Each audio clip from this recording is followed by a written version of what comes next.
Hey, everybody. Welcome to the Whole Church podcast. I am one of your co-hosts, Joshua Knoll.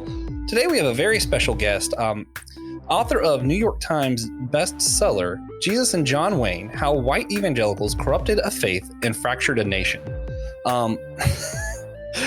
This is Kristin Kobes. Man, I just had the Du Mez. You were in my so head. perfect before. Kristin Kobes Du Mez. Oh, it is Kobes. Okay. I just got myself tongue-tied. She is a professor of history at Calvin University. I believe history, gender, and urban studies are your field, right?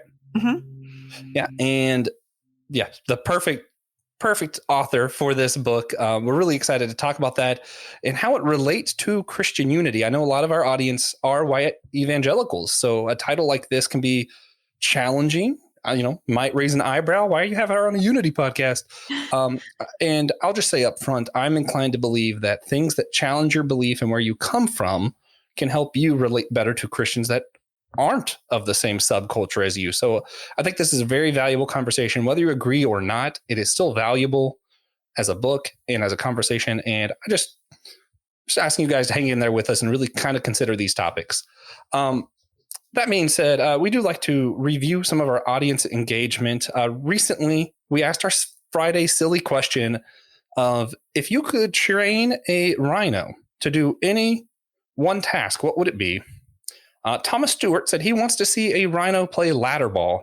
I don't even know what ladder ball is, but I already find that amusing. I just looked up what it looked like, and I was like, I want to see whatever this is. So, hey, Thomas, I'm right there with you.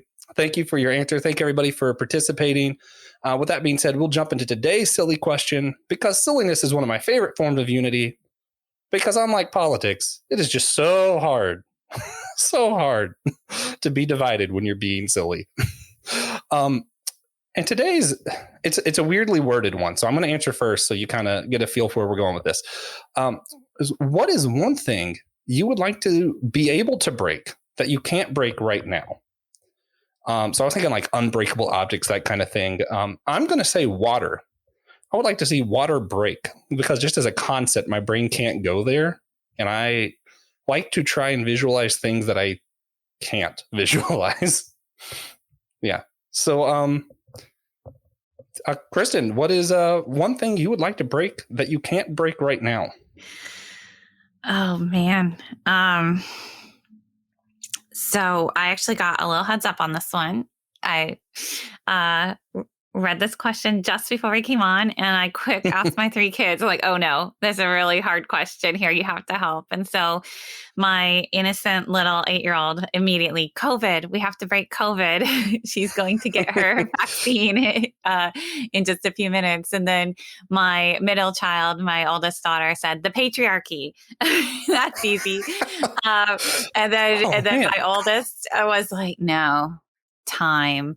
You don't break it, but bend it. And so I was like, yeah, we're going with that one. We need to bend time somehow, and we need more of it right now. Wow. So how old is your middle child? Said patriarchy. She just turned 13. Man, that's okay.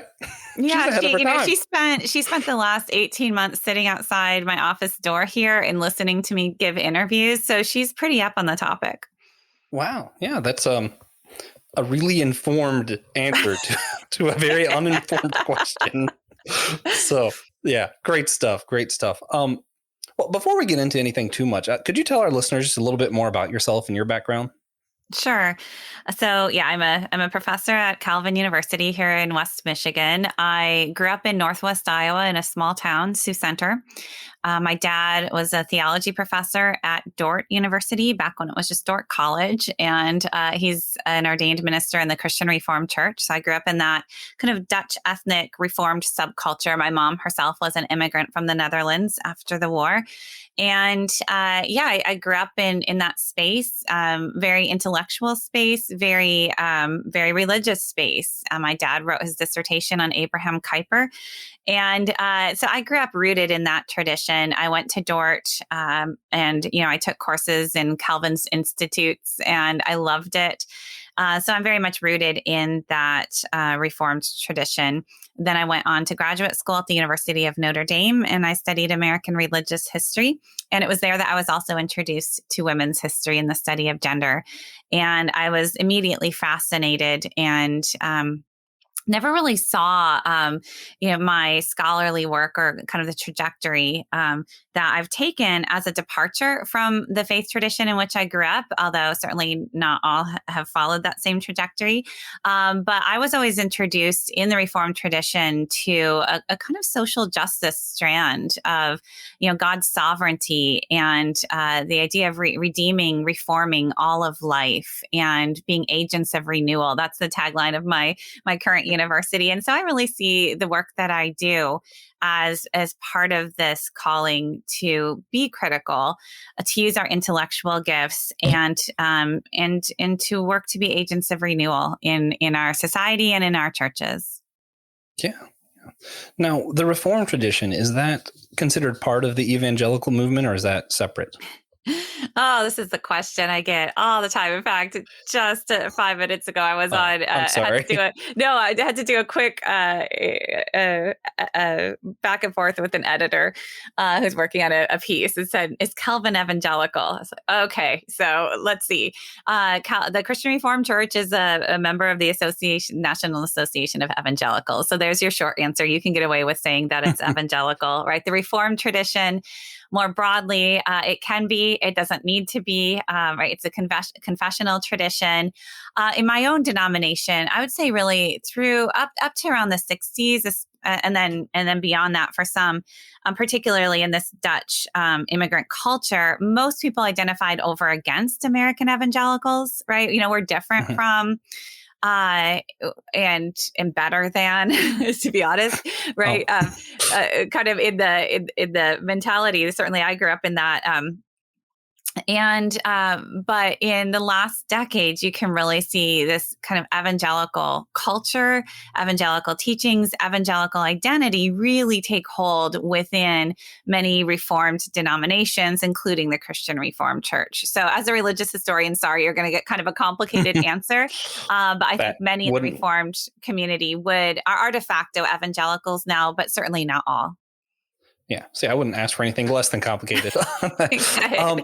See, so along those lines, and this is just like my thought. I feel like even when reading this title, there's two different things people mean by evangelicals, or even, white evangelicals. There are people who are, intellectual and have the actual evangelical stance. And it's almost like we don't count true evangelicals as what we mean when we talk about this, almost, because there's this culture that is evangelical, even if they don't believe what the original statements of evangelicalism even were. In fact, I feel like that's most of them don't even know what it is. The problem is there aren't really original statements of evangelicalism, right? You can go back, you can look at the NAE's website, and we could get some, theological beliefs there that may be what you're referring to.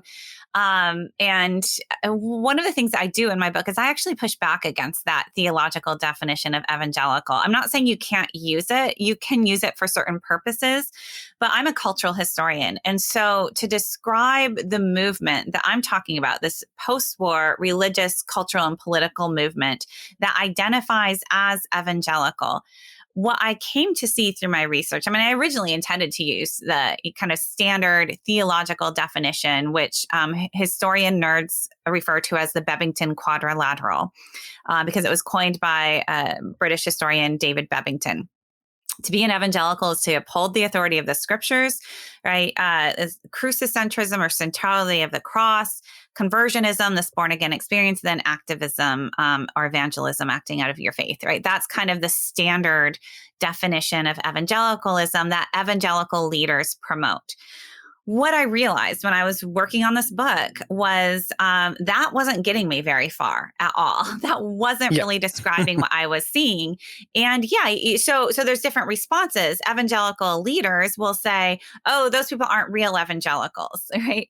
Even though they might attend an evangelical church, or they might not. They're listening to Christian radio, and they're buying evangelical books, and that's actually where I ended up going. Are you part of this evangelical culture Do you listen to Christian radio? Do you shop at Christian bookstores? Do you, right? Are you part of this consumer culture really? And is that shaping your understanding of who God is? Is that shaping your understanding of who you are?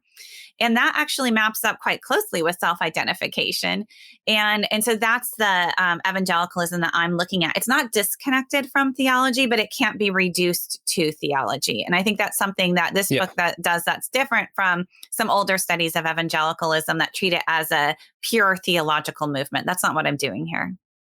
Yeah. And that's what's interesting, because you do have these like the Evangelical Lutheran Church of America or the Reformation Church that's like, They claim evangelical, and what they mean is they believe those four statements, but they're not necessarily part of this culture thing we're talking about. In fact, You'd almost think that some of their beliefs are opposite of that. Exactly. Yeah, the Evangelical Lutheran Church isn't very evangelical. It gets confusing, right? Which is weird. Yeah. So, but there's, older definition, right? I've actually written on this in different places where you can look at the word evangelical and see how the meaning of that word has changed over time. Right. And you can do interesting linguistic studies. I've run some of those studies, and you can see how the term evangelical simply meant different things in different times and places. It means something different today in Europe. Right. It means essentially Protestant, and it means different things in the global church. And so I'm very comfortable as a historian understanding, what does this word mean to people in the United States today? And particularly when we're looking at all this survey data, do you identify as born again? Do you identify as evangelical? Now, the things that I write about, particularly the political orientations of evangelicals, turns out those hold very steady, whether we're looking at self-identification, whether we're looking at denominational affiliation, or whether we're looking at a theological definition.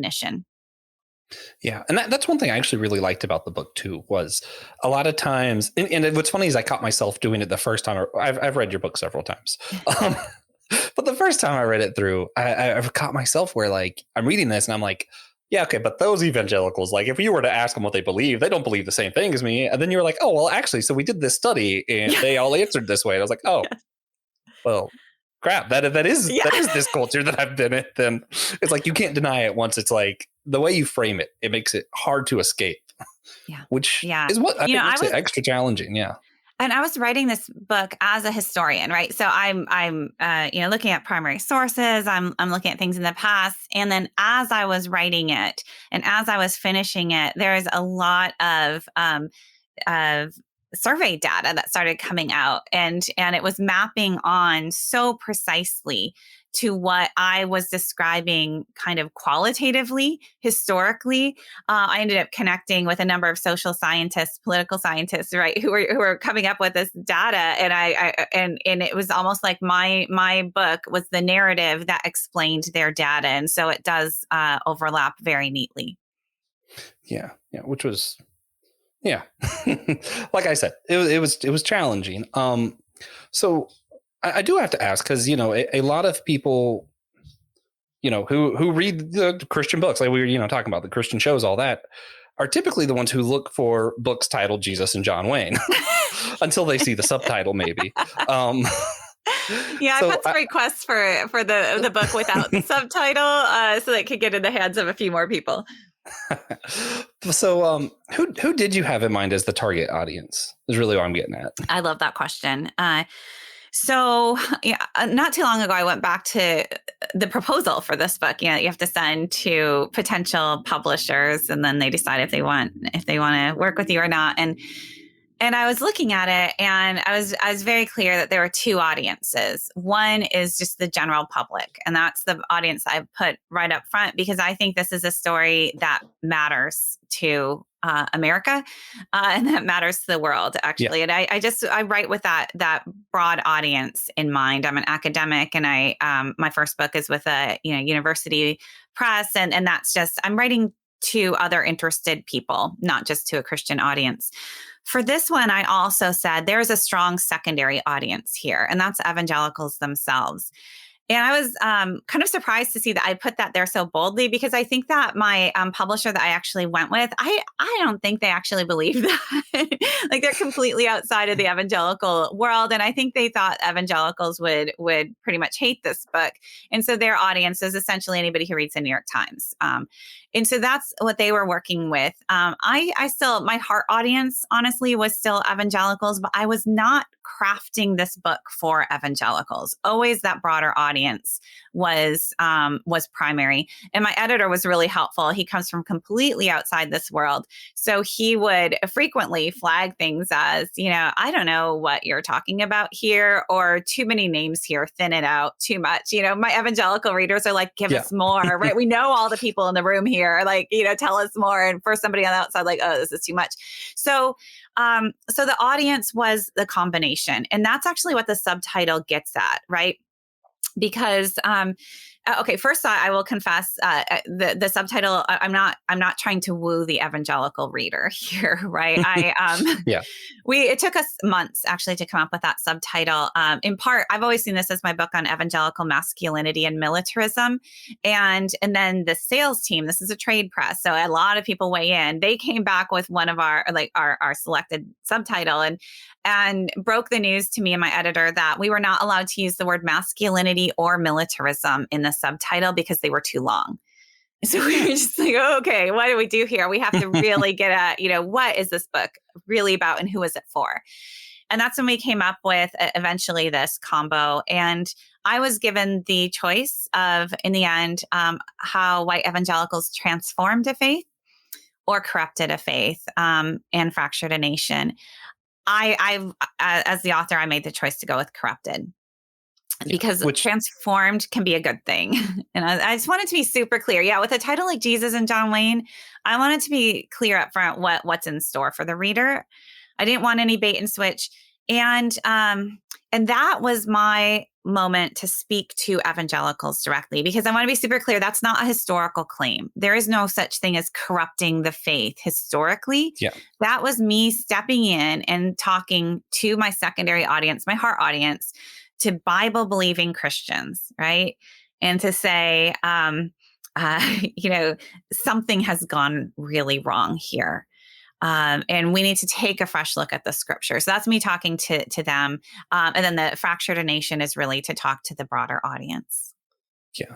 So a couple things with that. So what was really interesting to me is so the first time I actually saw your book, I'll be a little bit transparent. I was in the bookstore and all I saw was Jesus and John Wayne in big letters. And I was like, I don't need another Christian book. And because I grew up in the age of evangelical faith, and, so many of them are pretty much the same book with new wrapping. And I'm trying not to be offensive by that, but it is true. You know what I mean? And it just was in that section. So I was like, whatever. And then I saw it the second time I saw it. I was a little less lazy that day, and I read the subtitle, and I got to say, I think if it had said transformed, I would not have been as intrigued. Yeah. And I want to believe a lot of the people I know who have read your book and enjoyed it and were challenged by it were people like me who kind of younger, grew up in the evangelical faith, and were like, hey, this culture doesn't seem to represent my culture anymore. And, these two political parties, and it's like, neither of these really represent us. Uh-huh. And just seeing someone kind of challenge the framework there, I was like, yeah, this is something I need. And then I read it and I was like, yeah, no, that was something I needed. So that's good to hear. Yeah, I don't regret that at all. And some people recently, I was just in a group of evangelicals, and they're saying, really wanted to say, but couldn't you have just written it a little bit more gently? That intro, oof, and that that subtitle. There's so many people we want to hand this book to, and we just can't. And I guess my response to that is, people just need to step up, right? Like this is, you can read a book. Trust me, you can read a book, and you can ask people to read a book. And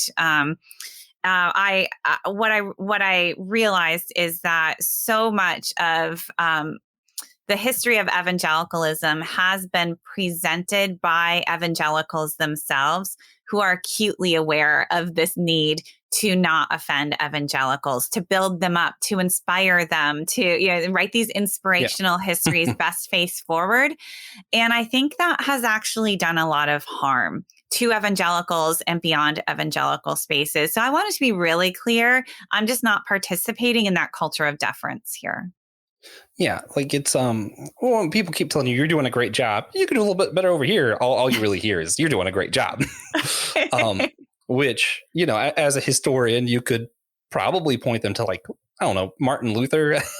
he wasn't exactly, gentle with how he framed stuff. And honestly, I would say his contribution, not only did it kind of help create the Protestant faith, but I think it kind of helped the Catholic faith get kind of more back on track. And I would say, even if you want to stick to the evangelical doctrines, if you want to stick to that faith, if that's who you identify as, I don't think that's the problem, but I do think you need to be able to be challenged and rethink it, because we can't have unity if we're becoming, if we're corrupting a faith. Exactly. Right. We do need to we need to tell the truth about ourselves. And that's really important. Any unity has to be built upon the truth. And also I think that there is this impulse within evangelical spaces to not offend, to not, to not cause disunity, which is presuming, erroneously so, I say this as a historian of American Christianity, it is presuming a unity, right? And that unity does not exist. And so as a historian of American Christianity, the most clear break is a racial one. And so the thing that makes people most angry with my subtitle, actually, for people who are angry about it, is the white, the adjective there. The white evangelical. And to me, that, I kind of get it, because I know where they're coming from. But to me as a historian, that is purely descriptive. We are and white evangelicalism is its own thing, culturally, historically, and in terms of fellowship, we have deeply segregated churches. Also, in terms of this consumer culture, as I'm defining it, who are the consumers and who are the producers? Who are the intended consumers of these religious products? By and large, these markets are white. They are assumed as such. They are. As much as publishers, Christian publishers, and musicians would like to expand their audience, they don't. They instead, target a white middle-class Christian audience. And that's really, this is the group that I'm talking about. And we can talk theology too. If you're just going like bare bones kind of evangelical theology, sure. Evangelicalism, you can say, it's a global movement. It's racially diverse. As soon as you scratch beneath the surface, we're talking about biblicism, the authority of the scriptures.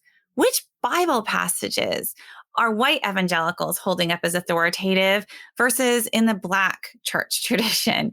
Who is Jesus to you? What does the Jesus look like in the prophetic tradition of Black Christianity versus white evangelicalism? Right beneath the surface, you see there are some really deep differences. And we haven't even talked about activism, right? Living out your faith.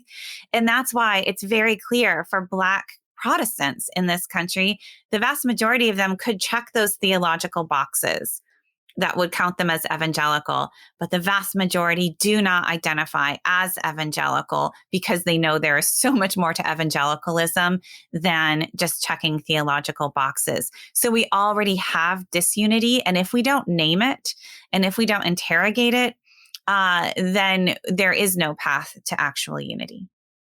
Yeah, which is, and we talked about this on our podcast before, and it's something we keep going back to, and it's, I love recent history, which is part of why I love this book so much, because up until the last couple of years, I thought a lot of this, the racial movements and stuff in America was like, that was forever ago. And then I'm like, wait, actually, if I look at the numbers again and I really think about it, that's like, my dad was alive for some of that.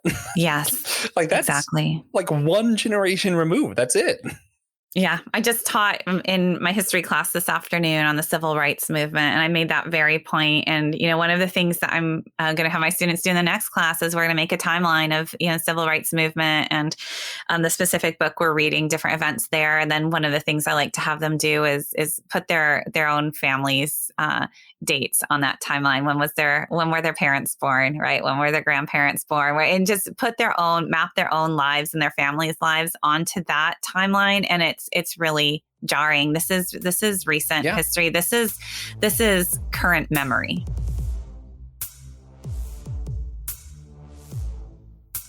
Hey guys, we just wanted to take a quick break to tell you a few of the ways you can support us, the Whole Church Podcast, your favorite church unity podcast. Yeah, so you can follow us on Patreon at patreon.com/the Whole Church Podcast. You can subscribe to our show wherever great podcasts are found. You can rate this show on Apple Podcast or Podchaser. You can sign up for our newsletter by going to our website or by emailing us at thewholechurch@gmail.com. You can follow us on Facebook, Instagram, or Twitter. You can share this episode on your own social media, or you can donate to our Cashapp using the tag that's in the show notes. Especially that last one. It's a great way to contribute if you don't want to be burdened by like a monthly payment, or if you just want us to get all of the money, but with no middleman at all. Patreon is already really good at that. But if you don't necessarily need the rewards you get from supporting us on Patreon, then Cash App's the way to go. There's a lot of needs with the show, and you guys really are the only way we're able to keep this going. So thank you. Thanks. And some of the ways that's like hidden is just crazy to me. Like the amount of like the photos of like Martin Luther Jr. that were just made to look way older than the photos needed to look from that time era. It's wild. It's very recent. Yeah. So with race, that you make several pretty bold claims about recent history in the evangelical church, and we want to just talk about some of this and sure. So you say that the white evangelical church has embraced patriarchal, authoritative, and Christian nationalist messages. Could you just break that down for us? Like, how do we see that in the last 100 years? How does that come out in your book? And how does that play a part in what we're looking at now? Oh, so much there that sentence. And let me first blame my editor a little bit here. So, the introduction will hit you hard, probably. There's a lot packed into the introduction, a lot of bold claims there. Initially, all of those claims were actually in the conclusion to the book. And when my editor read it, he's like, okay, this is all great. Put this all in the intro and then just come up with something else for your conclusion, which is not the way that academics generally write. Right? I worked so hard to build those arguments with evidence throughout the book. And so it felt jarring to have to take those and put them up in front of the evidence. But I did, because he knows what he's doing. And I think it was a good choice, but it does give it a really bracing feel. And then the book unpacks it. So, looking at the centrality of, and this is not all evangelicalism, I want to be clear, and it's not even all of white evangelicalism. The book is not a history of evangelicalism. It is following this thread of really this connection between white evangelical masculinity and militarism as it takes shape, particularly in the post-World War II era up to the present. So that's really the thread that this book is tracing. And then it makes some claims about evangelicalism because it says this is a dominant strand. But what it shows is how this ideal, really the promotion and protection of white patriarchal authority moved to the center of evangelical identity in the Cold War era for a variety of different reasons. And it was always linked to Christian nationalism. So this idea of gender traditionalism, of what it means to be a Christian man, to be a protector, and to be tough and rugged made sense in the Cold War era when we needed strong soldiers. It was also part of a backlash against feminism, when feminism was seen as a threat to the American family. But it was also emerged as an ideal in the era of the civil rights movement. And here is where we can make race visible. And it was white patriarchal authority was seen as a way of enforcing order on a disorderly society. And in the American South in particular, desegregation was seen as disrupting the social order. And the religious right formed in part immobilized in order to defend segregated schools. And white evangelicals were at the forefront of that movement to defend parental authority. And they meant the white parental authority, and against the intervention of the federal government, by which they meant desegregation, right? So this is the historical backdrop where we see, and the Vietnam War is really a critical backdrop to all of this. Because evangelicals had really kind of united in the late 40s and 50s as around their anti-communism, and they saw that communism was anti-God, and it was anti-family, and it was anti-American, all the things they held dear, and so as they were coming together, trying to reassert their authority over American culture, coming together in the National Association of Evangelicals, they did so as ardently anti-communists. And that actually helped them to move to the center, or closer to the center of American culture, because most Americans were kind of united in these goals. They were also anti-communist. This is a consensus era. They were kind of into gender traditionalism, if you will. This was the baby boom, right? This is Leave It to Beaver. At least white middle class Americans, family values were all the rage, and then in the 1960s. We see, and they were pro-military, right? Cold War. Then the 1960s, all of this fractures. And you have a lot of Americans questioning all these values. You've got feminism, you've got civil rights movement, you've got the anti-war movement, you have things not going well in Vietnam. And that's when conservative white evangelicals really double down on these values. And it's the assertion of this rugged white patriarchal authority that really is the solution to all of these threats. And that's when it does move to the center of their identity. And that's when we see this unity between conservative evangelicals and secular conservatives.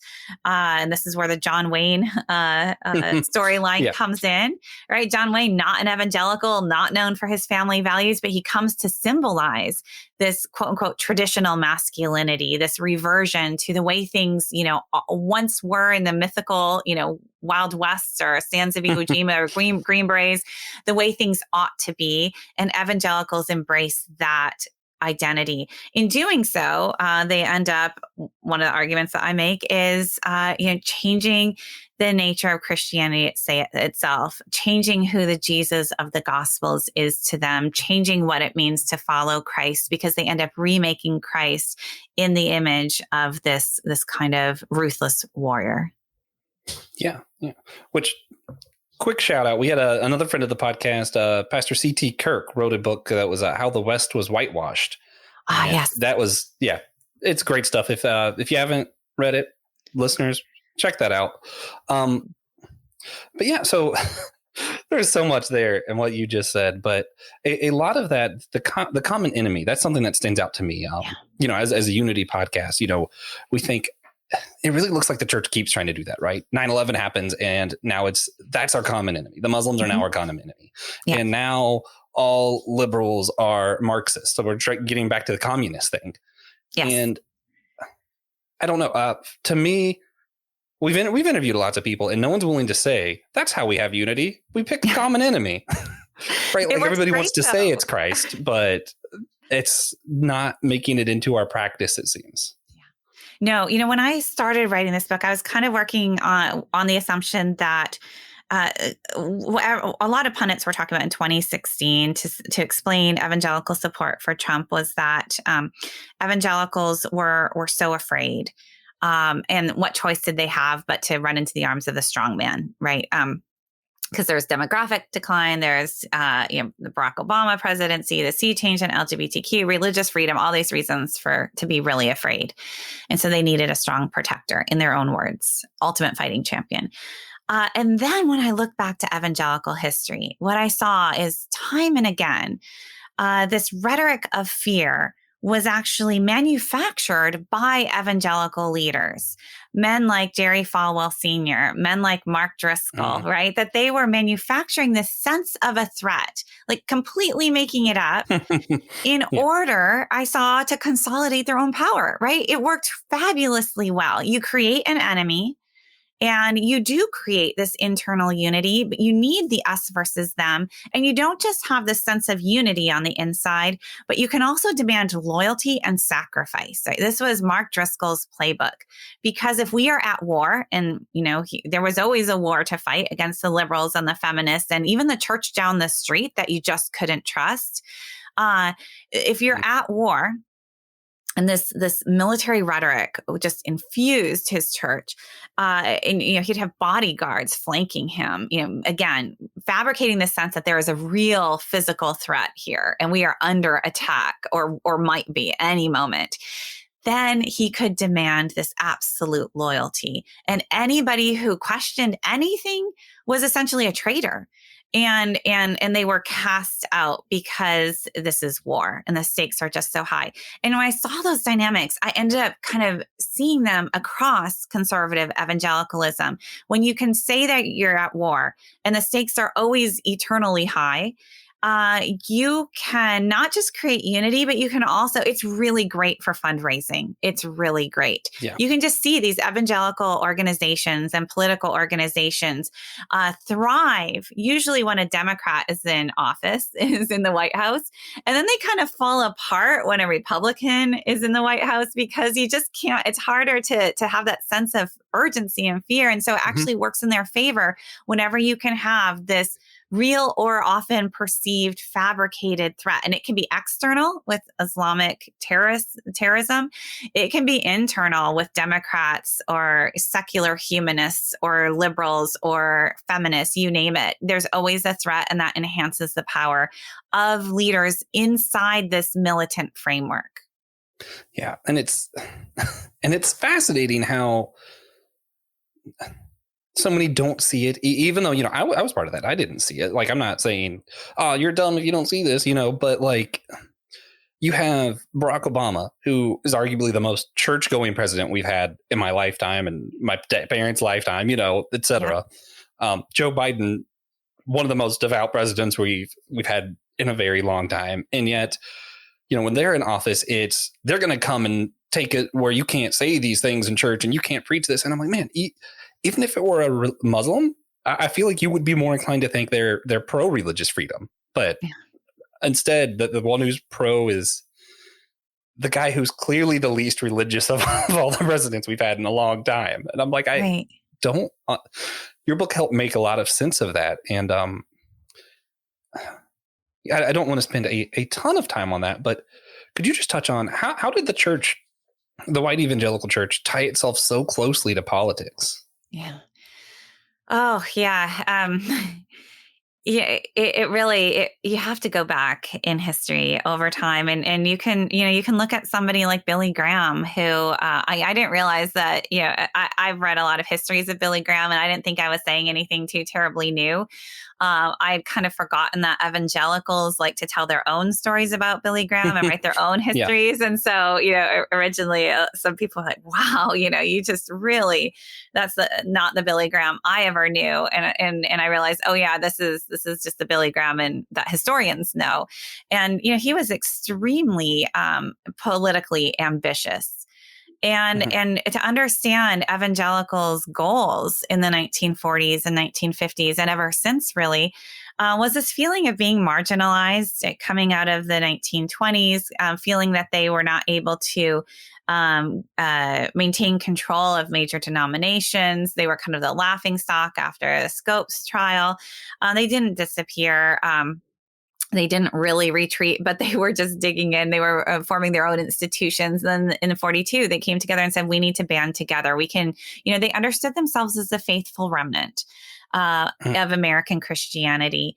And they just thought that they could do so much more together, and that they could exert their influence over American culture and American society. And politics was part of that. That was a really efficient way to kind of exert your influence. And Billy Graham he just loved it. He was politically ambitious. He actually considered running for president himself, and he loved to be in and out of the Oval Office. And so there is an understanding that, when evangelicals present Billy Graham, it's this soul winning evangelist. That's who he is. And anything else is kind of on the margins. But, he was much more than that. And even we have to recast some of that soul winning evangelism as, what gospel was he converting people into, right? What was at the heart of his Christianity? It was soul-saving evangelicalism, yes, but there was a lot added to it. Mm-hmm. It was also patriarchal. It was also Christian nationalist. It was all of these things as well. He was a big supporter of the U.S. military and a militaristic foreign policy, like all of these things. And that's what he and other evangelicals really packaged and sold as Christian. And they were very eager to use the power that they had access to promote that vision of Christianity. Political power was one way, cultural power was another, right? Through the media, through Christian publishing, through Christian radio, Christian film, television, right? All of this stuff. They could justify as, this is evangelism. This is spreading the good news. It was more than that. It was also, there's a ton of money changing hands here, mm-hmm. a lot of money, a lot of power.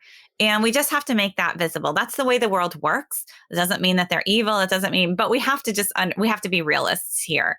And then we can ask at a certain point, what does God require of us? What does it mean to follow Christ? What is the Christian witness in the world, in this country? And do we do the work of Christ through these kind of worldly powers, and by grasping as much power as we can to get the quote unquote good news, our understanding of the gospel out there? Or is the gospel message so radical that it just upends our expectations and continually confounds us? I mean, that's the Jesus of the Gospels that I see. Never lives up to the expectations of his disciples, of his followers, right? The triumphal entry. No, you're getting it all wrong. Christ divests himself of power. So I do think we need to ask, as Americans, as American Christians, right? What does it mean to follow Christ? What does it mean to be faithful? What sorts of cultural and political power ought we to make use of?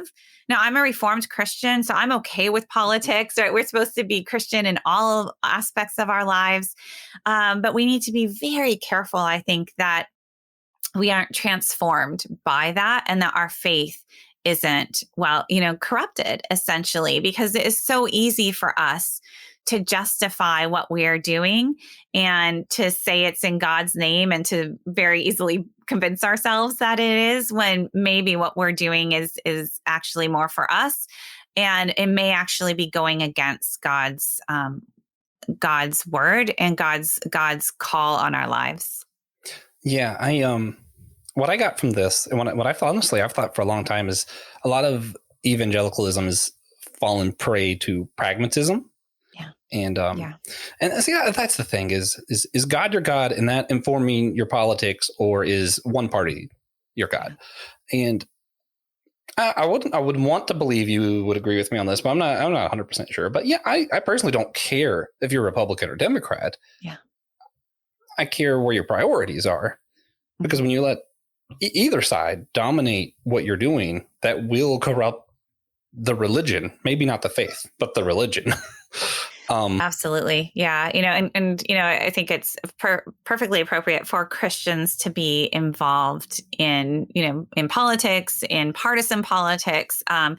But for, as individuals, and not locating, our primary identity there, or really letting that define our allegiance. And I think that's really been a challenge for the last half century or more within white evangelicalism, because many of their leaders actually said this is exactly what you should be doing, right? They modeled this loyalty to the Republican Party, and bulletin inserts made perfectly clear who you should be voting for, and the set of issues that were framed in particular ways really did kind of blur those lines. Yeah. Did you see last year where whatever.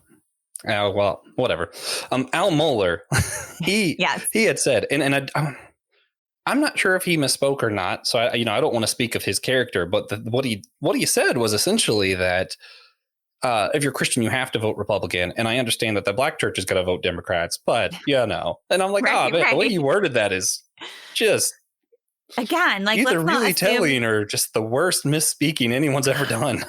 I think it was telling, right? Again, who is the body of Christ to you, or to Al Mohler? I can't answer that question, but there's a bit of a tell there. Again, like assuming a unity that does not exist, writing off a huge swath of American Christians because they don't their political allegiances, and as they are living out their faith, right, and their Christian faith in different ways politically, they don't count, right? They're not part of the church. So I think that's quite telling, and it's actually helpful to have some of that out in public so we can see it for what it is. We can hold it up, and then we can say, how did we get here, and how can we work our way back? Yeah, which this book does a great job of seeing how we got here. I did want to mention Frank Viola does Rethinking Unity, and it does some of what you do here with Billy Graham, where it shows some of the faults of these heroes that were all united. Like, well, everybody loves C.S. Lewis, everybody loves Martin Luther, and they had their faults too. Jonathan Edwards, George Whitefield, we can go on, right? And what you both do a good job of, though, is you don't just leave it there. You still, I don't think either book makes it look like, well, we can't think of Martin Luther or Billy Graham as a Christian anymore. We just got to recognize that they did also have faults. Oh, absolutely. Billy Graham, absolutely a Christian. And, but that's it. I think there's been such a push in evangelical circles to have heroes. In fact, the earliest draft of this manuscript, when I started tinkering with this more than 15 years ago, actually. And I noticed a while back that my first document that became this book, kind of the research that became this book, I called Hero Worship. And I was just intrigued by how not just evangelicals wanted their heroes, but who those heroes were. And over again, I saw that they were militant white men. So they loved Teddy Roosevelt. They loved William Wallace from the movie Braveheart. They loved General Patton and General MacArthur and, soldiers and cowboys. And that's what first put me on to this topic. And of course, John Wayne kept popping up as well. Yeah. Now, would you say that mentality started off at its worst, or is it becoming worse? Are the John Waynes and the people you mentioned there, are they as bad as the Donald Trump, the Mark Driscoll's popular right now with the Rise and Fall of Mars Hill podcast? But right. Are we becoming more evil, or has it just been the same level? And I'm experiencing it now, so it's more evil. Right. I'm a Calvinist, so we're always evil. No, it's so, I don't even know. And I watch this really closely because part of me says no. If you go back in time, you can find, I was just talking about the civil rights movement, right? And let's talk about white evangelical involvement in the civil rights movement. You've got a few kind of, on the side of pro-civil rights, and you've got a lot pro-segregationism, and you've got white evangelicals committing horrific acts of violence in the American South as well. And then you have a lot kind of in the middle. So it's hard to say that things are worse today. However, it is true that more is out in the open now. And particularly in the last 5 years in the wake of the Trump presidency. Campaign and presidency campaigns, I guess, that it does seem like the harsher edges what was before was more unspoken or covered over with a kind of softer language, that has just been ripped away. And there's something good about that. Again, it's good to see where we're at. It helps us to respond appropriately and not convince ourselves that, oh, they can't possibly mean that, or no, it's really not that bad. But I think it's also dangerous, because I think that can, when extreme views become commonplace, that can push more people to be comfortable with extreme views. And that's actually where I feel we are right now in terms of, we can talk about the violence on January 6th. We can talk about recent survey data that has come out that shows, alarming numbers of white evangelicals are comfortable with, violence to kind of restore America as they see it. It needs to be restored. This sort of thing, where as a historian, as a Christian, as an American citizen, I'm still trying to figure out what to do with this data that's coming in and with what I'm hearing in different evangelical spaces. So it might be worse than it has been before. Certainly some of the guardrails have been removed, particularly in terms of the resiliency of our democratic norms and institutions right now. Yeah. That's I can't follow that up with anything. Sorry, you talked to his story and it's going to get depressing. Well, no, it's good. I think people need to see the naked truth more than they're comfortable doing so. And hopefully this has helped some people do that. And again, we're not saying you can't enjoy listening to, Matthew West or Kristin Grounds. I don't care what you enjoy listening to or what books you read. You can watch John Wayne movies. It's cool. Yeah. My grandpa loves John Wayne movies. My sister does. Yeah. If it's on, I won't change the channel. Yeah. But so that being said, well, let's do this. What is one question when people ask you about this? Because I know you've been interviewed 100 times because you released this book and then January 6th happened, the election, all these crazy things happened. So you've been interviewed all kinds of times about all of this. What's one question that you just really hope people ask you when you get interviewed? Honestly, my favorite thing to talk about is the reception of this book. Because when I wrote it, even though I wanted, I claimed that some evangelicals would read it, that I also thought a lot of evangelicals would really, really hate it. So as I wrote, I just thought, a lot of people are going to hate this book and probably hate me. And I just felt I needed to write it. I felt I needed to write it as powerfully as I could, and then I'd just see what happened. And then when my publisher's lawyer, went through the manuscript with a fine-tooth comb multiple times, and when we were done with that process, she told me to brace myself for vicious trolling. And so that's what I went into the publication of this book with, just, bracing myself. And within 2 or 3 days of its release, I started getting the first letters. And I still to this day get probably 3 or 4 or 5 letters a day from readers. And almost without exception, I can count probably on one hand the negative letters that I've gotten. Otherwise, just letters of gratefulness, almost all coming from evangelicals themselves. And that I had no idea that evangelicals themselves would be the ones to embrace this book, including conservative evangelicals, including evangelical complementarians who say, okay, we don't agree with everything in this book, but there is truth here, and we can use this book to be more faithful Christians. And we do need to take another look at our loyalties, take another look at what we have claimed is God's word when in fact it may not be. And to see that reception, it's evangelicals themselves who made this book a bestseller. It's evangelicals who very early on started to pass the book on to others. started to have adult Sunday schools sessions on this book, started to have men's Bible studies focused, right? It went through the evangelical network. And it was amazing to me because I studied this, right? I wrote on how this works. I just had no idea that my book would be moving through those spaces. And that was evangelicals themselves, and especially in many cases, conservative evangelical men who were championing the book.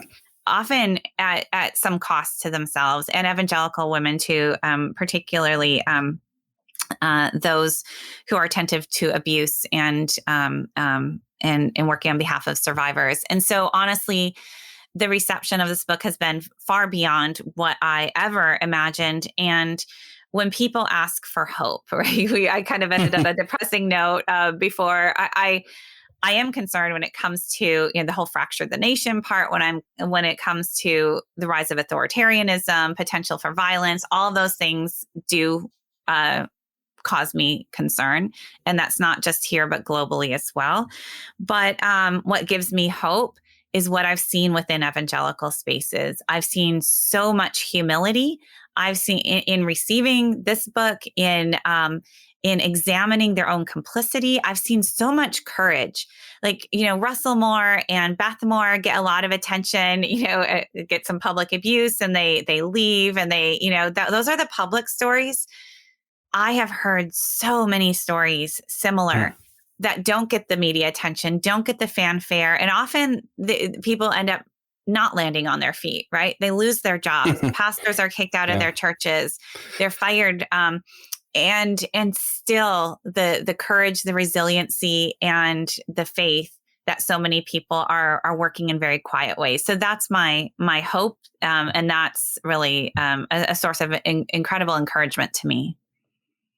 Yeah. And I know for some people, it's gritting to think about the fact that people are making sacrifices and these things are happening. But just, as someone who loves the Bible, I'm back at the, we count this as joy. And I'm like, I get so excited seeing people willing to stand up, do the right things. I'm actually really excited. We're going to be talking to Professor Russell Moore, or Dr. Russell Moore, I guess, in January of the upcoming year. And just astounding stuff's going on in the church right now. And I'm excited about it.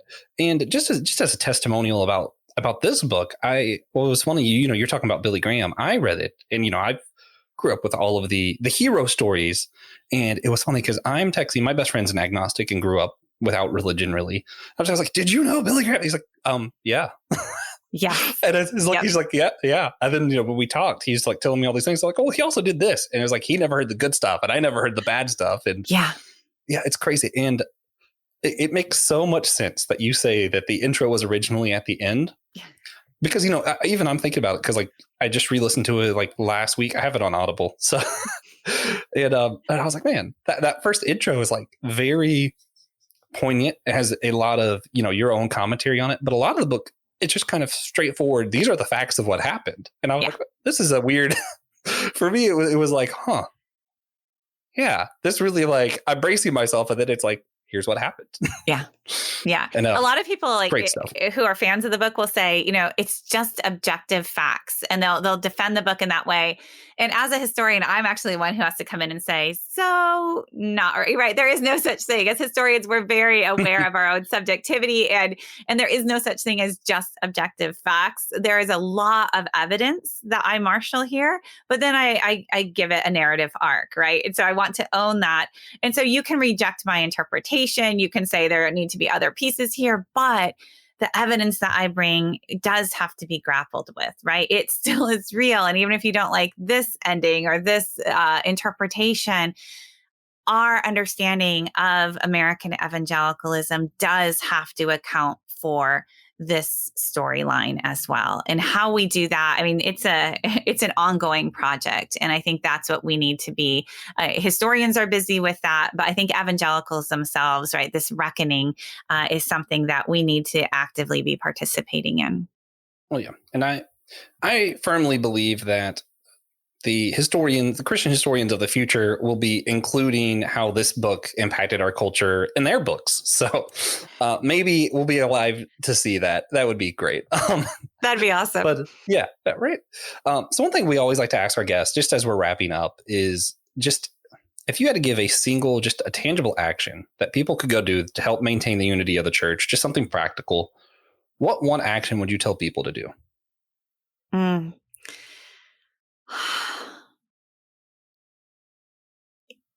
You have to cross those boundaries. We have set up so many boundaries, built walls really around what we perceive to be right and true, and physical boundaries. And so I think in white evangelical spaces in particular, there's been a tendency to equate white evangelicalism, as you are positioned inside of it, with Christianity and with Christian truth.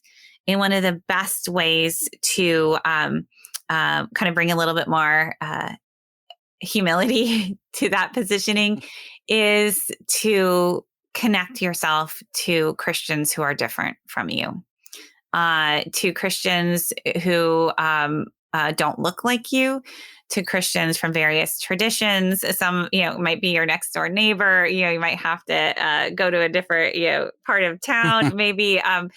But there are so many ways to be in community with members of the body of Christ who are outside our little circles. And I think that's hugely important to do that. And it's through these relationships that we can learn to see to experience faith through different eyes. And I think that's really the body of Christ at work, right? We are impoverishing our own experience of the body of Christ if we stay in our own enclaves. And so we really have to, and in this country in particular, or maybe not particular, but in this country, you have to sometimes work to, we have a history of segregation. Our churches are segregated. Our neighborhoods are segregated in many places. You have to work to worship with people who have different experiences, who look different than you. But I think it's absolutely essential. If we are seeking unity, we need to actually be in spaces. And that doesn't mean inviting one or two into our spaces where we stay super comfortable. That means those of us who are white need to work hard to go into spaces where we are not at the center of things. Yeah. If you are a white evangelical listening to this, maybe visit an AME Zion church. That would be challenging, and they have pretty strong theology, I think. That's giving away my own opinions too much. But another thing is Twitter can be easy to abuse, but it's also can be helpful. You can get to your own bubble. But I follow Southern Seminary and the seminary that Pete Enns teaches at. Yeah. Which are wildly different in almost every way. And that is one thing. You can use social media to follow just the whole church, if you will. And exactly. I think seeing those different perspectives is the only way you can be a part of God's church, that capital C there. So something exactly I would encourage everybody to do. And just cross the borders, like she said. That's great stuff. So the last thing we do is just call our God Moment segment. We just share something God's been up to with us recently, and it can be a blessing, challenge, whatever. Trying to think. This week, honestly, has just been like every other week. Okay. So today we had people come into work that were kind of watching us and asking questions about what we were doing. Made me very nervous, and they didn't really spend a ton of time where I was at, but I was the last person they stopped at. And afterwards, we all got donuts, and I found that a great blessing. So that's going to be mine. I was blessed with donuts today. For me, I'm just going to go with, it has been stunningly gorgeous here in Michigan the last few days. The kind of last rays of sunlight, it feels like, for several bleak months. And the trees are golden and crimson, and it is just stunningly beautiful, the afternoon sun. And so on the way home from school, my son and I were just like kind of blown away with the light and the beauty. And, this is a teenage son I'm talking about. We don't have a lot of tender moments, really. Yeah. So it was nice to be able to connect on around something that was just breathtakingly beautiful and to savor that together, even just for a few minutes. Awesome. All right. Well, hey, if you're listening to this and you enjoyed this episode, just consider sharing it with a friend for us. That just always helps to get the word out there with these things. And Kristin, where can people go to find you, follow your work, get a copy of Jesus and John Wayne, all that good stuff? So Twitter is the best place to connect with me. I spend too much time there, but it's like you said, it's just a wonderful way to interact with people all over the map. And so I like Twitter a lot. I also am on Facebook. I have a Facebook author page. Both are at KK Du Mez, KKDUMEZ. And then I also have a website where I put up a lot of writings and events, and that's kristindumez.com. Awesome. And then some future guests we're going to have on the show. We're going to have Andrew Croft of the World Watch Weekly podcast, Eric Nevins, who is the founder of the Christian Podcast Association, and Dr. Russell Moore, like we said earlier, is the director of Public Theology Project at Christianity Today right now. And we might, at the end of this season, have Francis Chan, and the season doesn't end until he agrees. So Francis, please get on that. Hey guys, thank you for listening. If you want to hear the last thing we do, just head on over to Patreon.